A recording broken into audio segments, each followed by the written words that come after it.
এই পুরোটা দিন গেছে, এই সাজাতে গোছাতে পুরোটা দিন গেছে। অ্যাকচুয়ালি আমার তো ওই খালি ভাবনা চিন্তা যে রুম সেট ওইগুলো যেগুলো এমডিএফ এর ভালো কোয়ালিটির, যেগুলো একদম হাই কোয়ালিটি দিচ্ছি, তার তো সেট আছে।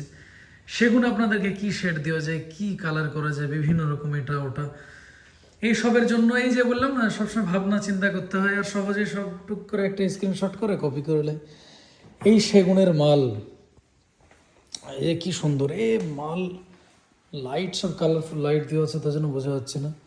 এই যে ডিজাইন, এগুলো সাজালে কি মহারাজার মতো লাগবে। কিন্তু এটা একমাত্র বললাম যে মনের চোখ থাকলে বুঝতে আসবে, না হলে অনেকে বলবে এই ফিট করে দেখান, ওইভাবে হয় না। সেগুন সেগুন সেগুন সেগুন সেগুন সেগুন, আর তার সাথে ওয়ার্ড্রপ ড্রেসিং আবার সেগুনের। এই যে ম্যাচিং ম্যাচিং উডের একটা কালার টাচ, 5 ডোর 3 ডোর 6 ডোর 2 ডোর 3 ডোর, যার যেমন দরকার।